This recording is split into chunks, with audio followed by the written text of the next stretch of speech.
أما بعد فأعوذ بالله من الشيطان الرجيم ولا تباشروهن وأنتم عاكفون في المساجد تلك حدود الله فلا تقربوها كذلك يبين الله آياته للناس لعلهم يتقون وعن النبي صلى الله عليه وسلم فرض رسول الله صلى الله عليه وسلم زكاة الفطر إلى آخر الحديث آمنت بالله صدق الله مولانا العلي العظيم وصدق رسوله النبي الكريم ونحن على ذلك لمن الشاهدين والشاكرين والحمد لله رب العالمين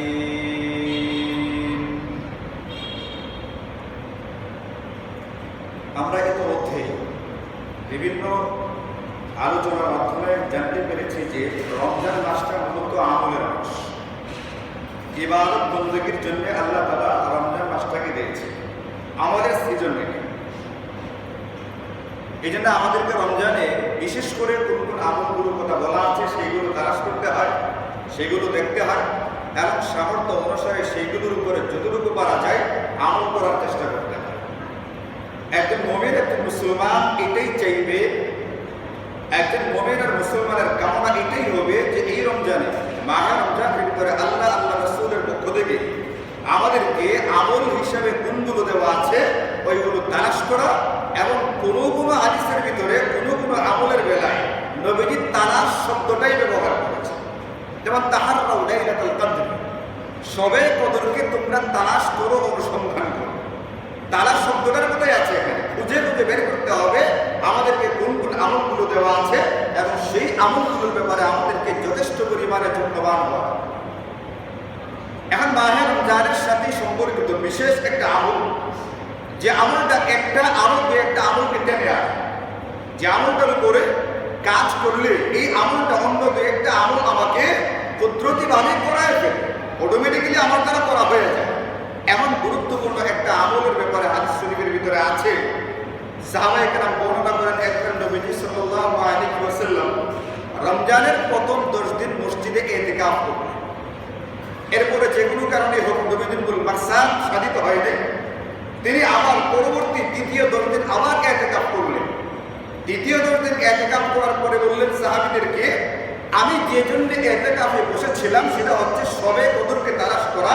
এটা প্রথম 2 দশকের ভিতরে নাই, আমাকে জানানো হয়েছে শবে কদর হচ্ছে তৃতীয় দশকের ভিতরে। এর পরের থেকে নবীজি প্রতি বছর রমজানের শেষ দশক মসজিদের ভিতরে ইতিকাফে বসতেন। এই জন্য রমজানের সাথে সম্পর্কিত, রমজানের সাথে সংশ্লিষ্ট একটি গুরুত্বপূর্ণ আমল, এটার নাম হচ্ছে ইতিকাফ। ইতিকাফ শব্দের শাব্দিক অর্থ হচ্ছে অবস্থান করা, অনড় থাকা, পড়ে থাকা। একজন ফকির বাড়ির সামনে আসছে, একজন মিসকিন আইসা যেতেছে আম্মা ভিক্ষা দেন। এখন তাকে ভিক্ষা না দেওয়া পর্যন্ত একটু পরে পরে দরজায় নক করতে থাকে, বলতে থাকে আম্মা ভিক্ষা দেন, আম্মা ভিক্ষা দেন। যতক্ষণ কোনো কোনো ফকির এরকম থাকে, এদেরকে ভিক্ষা না দেওয়া পর্যন্ত দরজাটা ছাড়তে রাজি হয় না। এটাকে বলে পড়ে থাকা। আমি যে জন্য এসেছি এক মুষ্টি চাউল ওটা আমি না পাওয়া পর্যন্ত আপনার ঘরের দরজা ছাড়তে আমি রাজি না। ইতিকাফ মানে হলো পড়ে থাকা, অনড় থাকা, অবস্থান করা। কিসের জন্য, কোথায় অবস্থান করবে? পরিভাষায় ইতিকাফ বলে আল্লাহ পাকের সন্তুষ্টির জন্য জামে মসজিদের ভিতরে ইতিকাফের নিয়তে অবস্থান করা। জামে মসজিদে ইতিকাফের নিয়তে অবস্থান করা, অনড় থাকা, পড়ে থাকা। সে মসজিদে এসে পড়ে থাকবে আল্লাহ পাকের দরবারে, হে আল্লাহ মাহে রমজানটা ছিল ক্ষমার মাস। নবীজি সাল্লাল্লাহু আলাইহি ওয়াসাল্লাম হাদিসে পাকের ভিতরে ইরশাদ করেছেন, কয়েকটা জিনিস কোনো বান্দা পেল কিন্তু সে তার গুনাহগুলোকে মাফ করাইতে পারল না। আমি নবী তার উপরে বদদুয়া করলাম, জিবরাইল বদদুয়া করলেন, আমি নবী তার উপরে আমিন বললাম। এর মানে সাইয়্যিদুল মালায়েকা, ফেরেশতাদের ভিতরে যিনি সেরা শ্রেষ্ঠ, তিনি বদদুয়া করলেন। আর সাইয়্যিদুন নাস, তামাম দুনিয়ার মানুষের ভিতরে যিনি সেরা, তিনি ওই বদদুয়ার উপরে আমিন বলে এটাকে সমর্থন করলেন। এর ভিতরে একটা হচ্ছে এটা, মাহে রমজান পেল কিন্তু সে তার গুনাহগুলোকে মাফ করাইতে পারল না। রমজান মাস পাইলেও গুনাহগুলোকে মাফ করাইতে পারলো না। সাইয়্যিদুল মালাইকা সাইয়্যিদুন নাস জিবরাইল এবং নবীজি দুজনের ভাষায় বদদুয়া করা হয়েছে এই ব্যক্তি যেন ধ্বংস হয়ে যায়, এই ব্যক্তি দুনিয়ার চরম দুর্ভাগা একজন ব্যক্তি। একটা সরকারি চাকরি হয় নাই দুর্ভাগা, এটা প্রচুর অর্থবিত্তের মালিক হয় নাই দুর্ভাগা, এটাও না। বলে অসুখ বিসুখ থেকে খালি সুস্থতা লাভ করতে পারে না, সুস্থতার জিন্দগি নাই, খালি এই অসুখ ওই সুখ দুর্ভাগা, এটাও দুর্ভাগের বিষয় না। বিভিন্ন রকম পেরেশানি তার উপরে লেগেই থাকে, একটার পর একটা পেরেশানি আসতে থাকে, কখনোই তার অবস্থাটা পেরেশান মুক্ত থাকে না, এটা দুর্ভাগা। এটাও দুর্ভাগা না, বরং এই সবগুলো শারীরিক অসুখ বিসুখ, একটার পর একটা টেনশন, দুশ্চিন্তা, এই যে সমস্যাগুলো, অর্থবিত্ত না থাকা, আর অর্থবিত্ত না থাকা এটা যে কত বড় একটা নিয়ামত, এটা বান্দা দুনিয়ার বুকে বুঝবে না যে পর্যন্ত সে মারা না যায়। নবীজি তো দোয়া করতেন, দোয়া আল্লাহুম্মা আহইনি মিসকিনান ওয়া আমিতনি মিসকিনা ওয়াহশুরনি ফি জুমরাতিল মাসাকিন। আল্লাহ আমাকে দুনিয়াতে জীবিত রাখো মিসকিন অবস্থা, আমি দুনিয়াতে বাঁচতে চাই, যতদিন বাঁচবো মিসকিন অবস্থায় বাঁচবো, দরিদ্র অবস্থায় বাঁচবো, একদিন খাইবো আরেকদিন খাইতে পারবো, যেদিন খাইবো সেদিন তোমার শুকর আদায় করবো, যেদিন খাইতে পারবো না সেই দিন সবর করবো। শুকর সবর দুইটা আমল যেন আমার দ্বারা হইতে থাকে। সবর শুকর দুইটা এমন একটা আমল যে দুইটা, এই দুইটা চাকার মতো, দুইটা ডানার মতো। সবর আর শুকর একটা পাখির যেরকম দুটা ডানা থাকে, এই দুটা ডানার মতো এই সবর শুকর নামের যে গাড়িটা, এই গাড়িটা দুটা চাকা বিশিষ্ট যে গাড়িটা, এই গাড়িটার শেষ গন্তব্য হচ্ছে জান্নাত। একজন দরিদ্র ব্যক্তি যদি সবর করতে পারে, শুকর করতে পারে, তার শেষ ঠিকানা হবে জান্নাত। নবীজি দোয়া করছেন এই বাঁচতে চাই দরিদ্র অবস্থায়, আবার দোয়া করছেন আমিতনি মিসকিনা, আমি মারাও যেতে চাই মিসকিন অবস্থায়, আমার মৃত্যুটা যেন দরিদ্র অবস্থায় হয়। নবীজি এটাও বলতেন কাল কিয়ামতের ময়দানে, ও আল্লাহ তুমি যখন আমাকে পুনরুত্থিত করবে, পুনরুজ্জীবিত করবে, আমি যখন পুনরুত্থিত হব, আমি চাই আমাদেরকে দরিদ্রদের মাঝখানে যেন পুনরুজ্জীবিত করা হয়। নবীজিরা বলছেন আমাকে তালাশ করলে আসলে ময়দানে তালাশ করবা দরিদ্রদের মাঝখানে। এই জন্য দরিদ্র হওয়া এটা কোনো দুর্ভাগ্যের বিষয় না, অসুখ বিসুখ হওয়া কোনো দুর্ভাগ্যের বিষয় না। করোনায় মারা যাবে কোনো মুসলমান, শহীদের মর্যাদা লাভ করবে। বিপদাবদ থাকা এটা কোনো দুর্ভাগ্যের বিষয় না। মুমিন, একজন মুমিন ছোট থেকে ছোট একটা বিপদে পতিত হয়। রাস্তায় চলতে গিয়ে একটা উষ্টা খেলো, একটা কাঁটা তার পায়ে বিঁধল, ছোট থেকে ছোট সমস্যাগুলোর মাধ্যমে তার বাম সাইডের ঘোড়াগুলোকে মাফ করা হইতে থাকে। দুনিয়ার বিপদ কোনো বিপদ না, দুনিয়ার সমস্যা কোনো সমস্যা না, এগুলো কোনো কিছুই না, এইগুলো একটাও দুর্ভাগ্যের বিষয় না। দুর্ভাগ্যের বিষয় হলো রমজান পাইলেও কিন্তু সে নিজেকে ক্ষমা করাইতে পারবে না। এখন একজন মুমিন যেন, একজন মুসলমান যেন রমজান মাসে নিজেকে আল্লাহ পাকের কাছে মসজিদে আইসা এমন ভাবে ফেলে রাখবে, এমন ভাবে মসজিদে পড়ে থাকবে, হে আল্লাহ আমি ওই দুর্ভাগাদের কাতার থেকে নামটা কাটাইতে চাই, আর এটা কাটাইবার জন্য আমার ক্ষমা দরকার। এই জন্য তোমার ঘর মসজিদে আইসা পড়লাম, 21 তারিখ থেকে পড়লাম, ঈদের 4 রাত পর্যন্ত আমি মসজিদ থেকে বের হইব না, যে পর্যন্ত না আমার গুনাহগুলোকে মাফ করে দেওয়া। এটা নাম ইতিকাফ। গুনাহ মাফের নিয়তে আল্লাহ পাকের সন্তুষ্টির জন্য ইতিকাফের নিয়তে মসজিদের ভিতরে ইতিকাফে বসা, অবস্থান করতে থাকা, পড়ে থাকা। লাভ কি হবে এতে? শুরুতে যে হাদিসটা বললাম, নবীজি বলছেন ইতিকাফ কেন তিনি করতেছিলেন। ইতিকাফ করার একটা উদ্দেশ্য এইটা, ইতিকাফের মাধ্যমে রমজান মাসটা যে কারণে মহিমান্বিত, যে কারণে মাহে রমজানের এত ফজিলত, এত গুরুত্ব, সবে কদর এই মাহে রমজানের ভিতরে। এই সবে কদরটা রমজানের শেষ দশকের ভিতরে দেওয়া আছে। এখন যে ব্যক্তি ইতিকাফের ভিতরে বসবে, এই ব্যক্তি স্বাভাবিকভাবেই সবে কদর লাভ করতে পারবে। কেন? ইতিকাফ মানে অবস্থান করা, আগেই বলছি ইতিকাফ মানে অবস্থান করা। এর মানে হলো একজন ব্যক্তি মসজিদে অবস্থান করবে, সে যতক্ষণ ইতিকাফের নিয়তে মসজিদে অবস্থান করবে ততক্ষণ সে একটা ইবাদতের ভিতরে আছে। 2 নম্বর, একজন ব্যক্তি যদি ভিন্ন কোনো আমল করতে থাকে তাহলে একই ব্যক্তি একই টাইমে 2টা আমলের ভিতরে আছে। যেমন ধরেন একজন ব্যক্তি ইতিকাফে বসলো, বৈশাখে কোরআন কারীমের তেলাওয়াত করতেছে, তাহলে এই মুহূর্তে এই ব্যক্তিরা 2টা আমলের ভিতরে মগ্ন আছে। একটা হচ্ছে কোরআন কারীমের তেলাওয়াত, আর 2 নম্বর হচ্ছে মসজিদের ভিতরে তার অবস্থানটা থাকা। এটা একটা ভিন্ন ইবাদত। এই জন্য ইতিকাফ করে যদি রাত্রিবেলায় ঘুমিয়েও থাকে, ইতিকাফ করে যদি দিনের বেলা ঘুমিয়েও থাকে, ইতিকাফ করে কোনো কিছুই করতেছে না, নামাজ পড়তে পড়তে ক্লান্ত, তাসবিহ পড়তে পড়তে ক্লান্ত, তেলাওয়াত করতে করতে শ্রান্ত, শ্রান্ত হয়ে সে চুপচাপ বসা আছে, মসজিদে চুপচাপ বসা আছে, এটাও তার আমল নামায় অনবরত সওয়াব লেখার কাজ দিবে। এই জন্য একজন ব্যক্তি যখন ইতিকাফে বসে, স্বাভাবিকভাবেই তার তকদিরে তার কপালে, তার নসিবে সবে কদর অর্জিত হয়ে যায়। এই জন্য নবীজি সাল্লাল্লাহু আলাইহি ওয়াসাল্লাম নিজের জীবন দশায় ইতিকাফের বিধান আসার পর থেকে নিয়ে একেবারে ইন্তেকাল পর্যন্ত যতদিন জীবিত ছিলেন ততদিন এই ইতিকাফের উপর আমল করেছেন।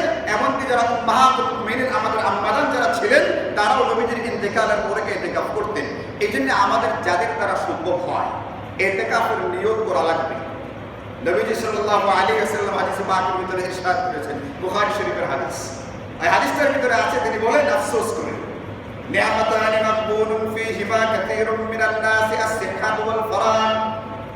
আল্লাহ পাকের পক্ষ থেকে বান্দাকে দেওয়া দুটো নিয়ামতের ব্যাপারে মানুষ বড় লসের ভিতরে আছে, বড় নুকসানের ভিতরে আছে, ক্ষতির ভিতরে আছে, ক্ষতিগ্রস্ত। দুইটা নিয়ামত তাকে দেওয়া হয়েছিল আল্লাহ পাকের পক্ষ থেকে, বিশাল নিয়ামত দুইটা। এটার ভিতরে একটা হচ্ছে সুস্থতা, সুস্থ থাকা।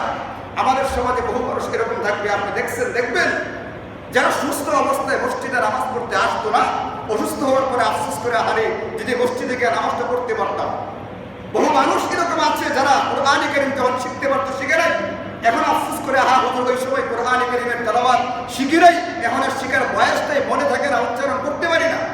বহু মানুষ এরকম আছে যখন হজ করতে পারতো হজ করে নাই, এখন আফসোস করে বেড়ায় হজ করতে পারতেছে না, শারীরিকভাবে সক্ষমতাই তার নেই হজ করবে করতে গিয়ে। আর এখন থেকে যে গজব নাযিল হয়েছে, আল্লাহ আমাদেরকে হেফাজত করুক, আগের মতো হজ করার অবস্থা আমাদেরকে ফিরিয়ে দিন।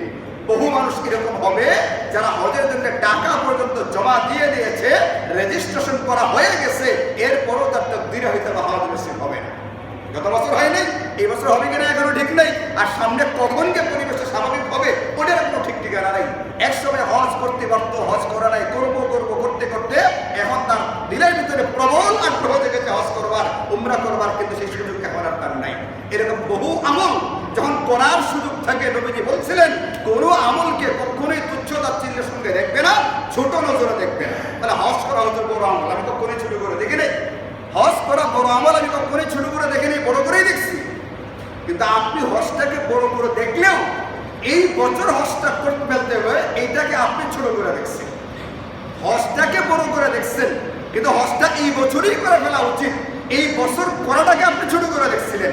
যদি ওই বছর আপনি এটাকে বড় করে দেখতেন, এই বছর আমার হজ করার মতো শারীরিক সামর্থ্য আছে, আর্থিক সামর্থ্য আছে, আমাকে এই বছরই হজ করতে হবে, এটাকে যদি বড় করে দেখা হইতো তাহলে ওই বছর হজ করা হয়ে যেত। হজটাকে বড় করে দেখছেন, কিন্তু তৎক্ষণাৎ করাটাকে ছোট করে দেখছেন। এই কারণে আজকে বহু মানুষ হজের সামর্থ্য থাকবার পরেও হজ করতে পারতেছে না। এই জন্য নবীজি বলছেন কোনো আমলকে কখনোই ছোট নজরে, খাটো নজরে দেখবার কোনো সুযোগ নেই। যখন যে আমলটা করার সুযোগ হবে ওটা করে ফেলতে হবে। সুস্থতা ছিল, নবীজি বলছেন এই ব্যাপারে মানুষ বড় লোকসানের ভিতরে আছে। 2 নম্বর অবসর, ব্যস্ততাহীনতা, তার ব্যস্ততা নাই এই মুহূর্তে। ইচ্ছা করলে সময়টাকে কাজে লাগাইতে পারে, কিন্তু সময়টাকে কাজে লাগানো হয় নাই। ঘুরে ফিরে এটা সেটা করে সময় তো পার হবে, সময় তো পার হবে। যারা 1 চিল্লার জন্য বের হয় তার সময় পার হয়, যে 3 চিল্লার জন্য বের হয় তার সময় পার হয়, আরে 1 সালের জন্য বের হয় মানুষ, তার সময় তো পার হয়ে যায়, সময় মানুষের পার হয়।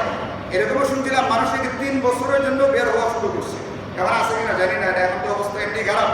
তো একটা মানুষ 3 বছরের জন্য আল্লাহ পাকের রাস্তায় বের হয়ে যায়, ওই মানুষটার সময় পার হবে। আর রমজান মাসের 10টা দিনের জন্য ইতিকাফে বসবে, এটাকে পার হবে না, এটা পার হওয়ার কথা। এই জন্য যাদের সুযোগ আছে, সুযোগ মানে সুস্থতাও আছে, অবসর এটাও আছে। নবীজি বুখারী শরীফের হাদিসের ভিতরে বলছেন এই 2টা নিয়ামতকে কাজে লাগাও। এই 2টা নিয়ামত কাজে লাগাইয়া আমি আল্লাহর ঘরে ইতিকাফের ভিতরে মেহমান হয়ে আসো, আমার পক্ষ থেকে তোমার জন্য ওয়াদা থাকবে। 1 নম্বর, তুমি সবে কদরের অধিকারী হবে, সবে কদর তোমার তাকদীরে থাকবে, এটার একটা প্রবল সম্ভাবনা থাকে। 2 নম্বর, নবীজি বলছেন যে ব্যক্তি একদিন আল্লাহ পাকের সন্তুষ্টির নিমিত্ত ইতিকাফ করবে, এই ব্যক্তির মাঝে আর জাহান্নামের মাঝে 3টা খন্দক পরিমাণ দূরত্ব সৃষ্টি করে দেওয়া হয়। এখন একটা খন্দক কি জিনিস? একটা খন্দক হচ্ছে আসমান থেকে জমিনের দূরত্ব যে পরিমাণ, এই পরিমাণ দূরত্বকে একটা খন্দক বলে। এখন কোনো মানুষ যদি আল্লাহ পাকের রেজায়ের জন্য একদিন ইতিকাফ করে এরকম 3টা দূরত্ব তৈরি হবে, তাহলে 10 দিন ইতিকাফ করলে 3 × 10 = 30, এরকম 30টা দূরত্ব তৈরি হবে। এর মানে হলো এই ব্যক্তিরা জাহান্নাম থেকে বহু দূরে সরবে আর অটোমেটিক্যালি সে জান্নাতের নিকটবর্তী হতে থাকবে। এই জন্য যাদের সুযোগ আছে, অবসর আছে, ইতিকাফের নিয়তে বাড়িতে পরামর্শ করি, মা বোনদেরকে জিজ্ঞেস করি আমরা যেন সময়টা কাজে লাগাইতে পারি। এই বছর আছি, আগামী বছর থাকবো কিনা তার কোনো ধরনের গ্যারান্টি নিশ্চয়তা দেওয়া নেই। কত মানুষ আমাদের চোখের সামনে মারা যাচ্ছে। আপনি হিন্দুস্তানের খবরগুলো দেখতেছেন, লাশটা পুরাইবার পর্যন্ত সিরিয়াল পাইতেছে না, জায়গা পাইতেছে না। কিছু ধরে সাময়িক শ্মশান বানানো হয়েছে, ওখানে লাশ পোড়ানো হচ্ছে, এরপরও শত শত লাইট সারি বান্ধা লাশগুলো পড়ে আছে, পুরাইবার মতো জায়গা পাইতেছে না। মানুষ আমাদের চোখের সামনে মারা যাইতেছে। এই জন্য মেহরবানি করে দয়া করে যাদের সুযোগ আছে আমরা ইতিকাফের ব্যাপারে ফিকির করি এবং ইতিকাফে বসবার চিন্তা করি। ইতিকাফে বসতে হয় 20 তারিখ দিবাগত সন্ধ্যেবেলা। সন্ধ্যেবেলায় মানে হলো সূর্যাস্তের আগেই মসজিদে ঢুকতে হবে। 20 রমজান আসরের পরে সূর্য অস্ত যাওয়ার আগে মসজিদে ঢুকতে হবে এবং ঈদের চাঁদ উদিত হওয়ার পরে ইতিকাফের সময় শেষ হয়। এরপরে আমরা ইচ্ছে করলে বাড়ি করে যেতে পারবো। ইতিকাফ যেরকম পুরুষদের বেলা একটা বিধান, ইতিকাফ মা বোনদের বেলাতেও একটা শরীয়তের বিধান। এই জন্য ঘরের ভিতরে মা বোনদেরকে বলবেন যাদের সুযোগ আছে তারা যেন ঘরের ভিতরে ইতিকাফে বসে। ঘরের ভিতরে কোথায় ইতিকাফ করবে? যদি কারো ঘরের ভিতরে মেয়েদের নামাজের কোনো সুনির্দিষ্ট জায়গা থেকে থাকে তাহলে ওইখানে সে ইতিকাফ করবে। আর এই ধরনের সুনির্দিষ্ট কোনো জায়গা না থাকলে একটা জায়গা নির্ধারণ করে নিয়ে ওই ঘরের ভিতরে তিনি ইতিকাফ করবেন। মেয়েদের জন্য ইতিকাফ করা অনেক সহজ বিষয়, অনেক সহজ বিষয়। যদি অ্যাটাচড বাথরুমওয়ালা একটা ঘরের ভিতরে থাকে তাহলে তার তো ঘর থেকে বের হওয়ার দরকার নেই। এমনকি ঘরের ভিতরে থেকে তিনি যে কোনো কাজ করতে পারবেন, ঘর থেকে বের না হইলেই।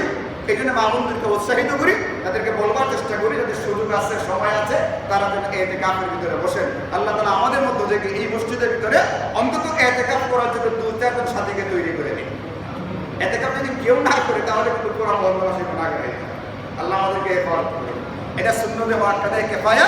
এই জন্য 2-4 জন মসজিদে ইতিকাফে বসতে। এটা মাহে রমজানের সাথে একটা আমল ইতিকাফ। মাহে রমজানের সাথে আরেকটা আমল নবীজি সাল্লাল্লাহু আলাইহি ওয়াসাল্লাম হাদিসে পাকের ভিতরে বলছেন যে তোমরা মাহে রমজানে সাদাকাতুল ফিতর আদায় করো। এটা হাদিসের ভাষায় বলা হয় যে যাকাতুল ফিতর। ফরাদা রাসূলুল্লাহ সাল্লাল্লাহু আলাইহি ওয়াসাল্লাম যাকাতুল ফিতর। হাদিসের ভাষায় বলা হয় যে যাকাতুল ফিতর, আরবিতে অন্যান্য কিতাবে সাদাকাতুল ফিতর, আর আমরা আমাদের কথ্য ভাষায় এটাকে ফিতরা বলে থাকি। এই ফিতরাটা আমাদের উপরে ওয়াজিব করে দেওয়া হয়েছে, আমাদেরকে ফিতরা দিতে হবে। কেন দিতে হবে? নবীজি হাদিসে পাকের ভিতরে বলে দিয়েছেন কেন দেওয়া হয়। দুইটা কারণের কথা বলছেন একটা হাদিসের ভিতরে। একটা হলো আমরা মাহে রমজানে যে রোজাগুলো রাখি, এটা আমি রমজানের প্রথম সপ্তাহে আলোচনা করেছিলাম, আমাদের রোজাগুলো পরিপূর্ণ রোজা হওয়া লাগে। ভাঙ্গা চূড়া লুলা লেঙ্গা এই টাইপের রোজা না, একটা সুস্থ সবল পরিপূর্ণ রোজা হওয়া চাই। আমলটা যেন শক্তিশালী হয় এই ধরনের একটা আমল হওয়া চাই। কিন্তু এরপরেও আমরা দুর্বল হিসাবে, আমরা মুসলমান দুর্বল হিসাবে আমাদের রোজাটা যেইভাবে রাখার কথা সেইভাবে রাখতে পারি না। আমাদের দ্বারা কিছু না কিছু ত্রুটি বিচ্যুতি হয়েই যায়। এখন নামাজের ভিতরে ত্রুটি হয়ে যায়, নামাজের ভিতরে ওয়াজিব ছুটে গেলে যেরকম এর ঘাটতিটা পূরণ করবার জন্য কি ব্যবস্থা রাখা আছে? কি ব্যবস্থা রাখা আছে? নামাজের সাহু সেজদার বিধানটা রাখা আছে। নামাজের ভিতরে ত্রুটি হয়ে গেছে, তোমরা সাহু সেজদা করবা, দিয়ে ঘাটতিটাকে পূরণ করবার চেষ্টা করবা। নামাজের ভিতরে ত্রুটি হলে যেরকম সাহু সেজদার মাধ্যমে এই ঘাটতিটাকে পূরণ করতে হয়, নবীজি সাল্লাল্লাহু আলাইহি ওয়াসাল্লাম হাদিসে পাকের ভিতরে বলছেন তুরা সিয়ামি আনিল লাফযি ওয়ার রাফস। রোজা অবস্থায় ওয়াহেতুক গল্প গুজব করা নিষিদ্ধ ছিল। রোজা অবস্থায় গীবত শিকায়াত গালিগালাজ করা নিষিদ্ধ ছিল। রোজা অবস্থায় অশ্লীল কথাবার্তা বলা নিষিদ্ধ ছিল। রোজা অবস্থায় বহু বিষয় তোমাদের জন্য নিষিদ্ধ ছিল, কিন্তু এরপরও মানুষ হিসাবে দুর্বল হওয়ার কারণে তোমাদের দ্বারা ওই নিষিদ্ধ কোনো কোনো বিষয়ের ভিতরে মাঝে মধ্যে লিপ্ত হওয়া হয়ে গেছে। তার মানে হলো রোজার ভিতরে ত্রুটি দেখা দিয়েছে, বিচ্যুতি হয়েছে। এখন এই ত্রুটি থেকে বের হইবার জন্য নামাজের ত্রুটি হলে যেরকম সাহু সেজদার মাধ্যমে বের হয়ে আসতে হয়, আমাদের রোজাগুলোর ভিতরে ত্রুটি হওয়ার কারণে ওই ঘাটতিটাকে পূরণ করবার জন্য নবীজি আমাদেরকে আমল দিয়েছেন যাকাতুল ফিতর বা ফিতরায়ের আমল। 2 নম্বর কারণ বলছেন নবীজি তুআমাতাল লিল মাসাকিন, যেন দরিদ্রদের খাবারের ব্যবস্থা হয়। ফিতরাটা মূলত ওয়াজিব হয় ঈদের দিন সকালবেলা। ফিতরা মূলত ওয়াজিব হয় ঈদের দিন সকালবেলায়। যদিও আমরা আগেই দিয়ে দিই, আগে দেওয়াটা বৈধ আছে, শরীয়ত আমাদেরকে বৈধতা দিয়েছে। যদিও নেশাবের মালিক ঈদের দিন সকালবেলায় থাকলে তার উপরে ফিতরা ওয়াজিব হয়, আগে ওয়াজিব হয় না। কিন্তু এরপরেও যদি অগ্রিম দিয়ে দেয় তারটাও আদায় হয়ে যায়। এই জন্য আমরা আগে আগে দিয়ে ফেলি, এত করে সুবিধা হয়। এইটা দরিদ্রদের যাদের কোনো কিছু কিছু কেনাকাটার থাকে সে কেনাকাটা করে ফেলতে পারে। এবং ঈদের দিন ঈদের নামাজের আগ মুহূর্তে আদায় করলে ওইটা শরীয়তের মাসলা আদায় করা যায়, আপনি আদায় করলে আদায় হবে।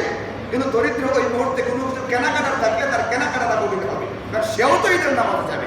আর ঈদের নামাজ পড়ে তারপরে কেনাকাটা করতে যাবে, এটাও একটা কিরকম দেখা যায়। বাজার করবে, তারপরে রান্না বান্না হবে, আপনার ঘরে নামাজ পড়ে যেতে যেতে রান্না হয়ে যায়, আর সে নামাজ পড়ে বাজার করতে যাবে, কেমন দেখা যায়। এই জন্য শরীয়ত আমাদেরকে সুযোগ দিয়েছে, যদি ওয়াজিব হয় ঈদের দিন সকালবেলায়, কিন্তু আগে আদায় করতে চাইলে আদায় করতে পারবে। ফিতরা কে আদায় করবে? আমি আপনাদেরকে যাকাতের আলোচনার সময় আলোচনা করেছিলাম 4 প্রকার সম্পদের হিসাব করে যদি নেশাব পরিমাণ হয় তাকে যাকাত দিতে হয়। কিন্তু ফিতরার বেলায় কোনো সম্পদের 4টা বা 2টা কোনো প্রকার নেই। যে ব্যক্তির কাছে 50,000 টাকা সমমূল্যের যে কোনো অতিরিক্ত সম্পদ থাকবে, সেটা অতিরিক্ত কাপড় চোপড়ও হতে পারে, তার 2 সেট 3 সেট কাপড় হলে তার চলে যায়, কিন্তু কাপড় আছে 10, 15, 20 সেট। আচ্ছা, আমাদের ঘরে এরকম বহু মা বোন আছে না যাদের 15, 20, 25 সেট কাপড় আছে? আমার এক আত্মীয় আছে, আমি তাকে চিনি, আমার ঘনিষ্ঠ আত্মীয়, সে একবারে কাপড় করে 60-70টা সেট দেওয়া পরে ওই যে হাসিম টেইলার্সে একবারে নিয়ে যায়। সে যখন কাপড়ের অর্ডার দেয় তখন ওই হাসিম টেইলার্সের হাসিম ভাইয়ের তার কাপড় ছাড়া অন্যদের অর্ডার নেওয়ার সুযোগই থাকে না। একসাথে 20, 25টা 30টা কাপড় যে বানায়, এইগুলোকে আসলে সবগুলোই তার দরকারি নাকি এখানে অদরকারিও আছে? টাকা পয়সা আছে, ধুমধাম করে ফিরে ফেলছে। এইগুলো যদি অতিরিক্ত থাকে এটাকে অতিরিক্ত দেওয়া হবে। আমার কাছে আমার নিত্য প্রয়োজনীয় নিত্য ব্যবহার্য বিষয়াবলীর বাইরে, আসবাবপত্রের বাইরে অতিরিক্ত 50,000 টাকার যে কোনো সম্পদ যার কাছে আছে তার উপরেই ফিতরা দেওয়া ওয়াজিব হয়ে যায়। এটার জন্য 1 বছর থাকাও লাগে না, সুনির্দিষ্ট কোনো সম্পদও লাগে না। এই জন্য আমাদের যাদের কাছে এই পরিমাণ সম্পদ আছে, বহু মানুষ এরকম আছে, তাদের উপরে ফিতরা দেওয়া ওয়াজিব, ফিতরা দিবেন। শরীয়ত আমাদেরকে এই কথা বলছে, হিসাব নিকেশ করে ক্যালকুলেশন করে যার উপরে ফিতরা ওয়াজিব হয় না ওই ব্যক্তিটারও ফিতরা দিয়ে দেওয়া উচিত। এই জন্য ফিতরার বেলায় নেশাব তালাশ করার দরকারই নেই। কারণ নবীজি এখানে যে মাকসাদটা বলছেন, একটা হচ্ছে যে আমার রোজার ভিতরে যে কমতি বা ঘাটতি আছে, ঘাটতিটাকে পূরণ করা। আচ্ছা বলেন, দরিদ্র ব্যক্তিকে রোজা রাখতেছে না? যে দরিদ্র ব্যক্তি তার রোজায় কোনো ঘাটতি নেই, যারা ধরি খালি এদের রোজায় ক্ষতিগ্রস্ত হয়, তারটা ক্ষতিগ্রস্ত হয় না, তারটাও ক্ষতিগ্রস্ত হয়। এই জন্য এত হিসাব নিকাশের দরকার নেই। গণহারের লাভটা সবার জন্য ফিতরা দিয়ে দেওয়াটা ভালো, মুস্তাহাব। যে নেশাবের মালিক তার উপরে ওয়াজিব, আর যে নেশাবের মালিক না তার জন্য এটা একটা মুস্তাহাব আমল। এই জন্য সবাই ফিতরা দিয়ে দেওয়ার চিন্তা করি, চেষ্টা করি। আল্লাহ তাআলা আমাদেরকে তৌফিক দান করে। ফিতরার বেলায় হাদিসের বেলায় 5টা পণ্যের উল্লেখ পাওয়া যায়। নবীজি ফিতরা দিতে বলছেন গম দিয়া, নবীজি ফিতরা দেওয়ার কথা বলছেন জব দিয়া, নবীজি ফিতরা দেওয়ার কথা বলছেন খেজুর দিয়া, নবীজি পনির দিয়েও দিতে বলছেন, কিশমিশ দিয়েও দিতে বলছেন। 5টা আইটেম, 5টা প্রকার দিয়ে ফিতরা দেওয়ার কথা বলছে। এই 5টার যে কোনো একটা দ্বারা ফিতরা দিলে ফিতরা আদায় হয়ে যায়। এখন আমাদের সমস্যা হলো, আমরা যখন ফিতরাটা আদায় করি সবাই খালি সর্বনিম্ন যে পরিমাণটা আছে ওইটা দিয়ে ফিতরা দেওয়ার চেষ্টা করি। এটা সবার জন্য উচিত হবে না, এটা সবার জন্য উচিত হবে না। আচ্ছা ধরেন একজন মানুষ 50,000 টাকার মালিক, এই ব্যক্তি সর্বনিম্ন যে পরিমাণটা 65 টাকা, সে এটা দিয়ে ফিতরা দিবে। এখন যে ব্যক্তি 25 লাখ টাকার মালিক, সেও নেশাবের মালিক। 50,000 টাকার যে মালিক সে যেরকম নেশাবের মালিক, যে 25 লক্ষ টাকার মালিক সেও কিন্তু নেশাবের মালিক। এখন সেও কি 65 টাকায় ফিতরা দিবে?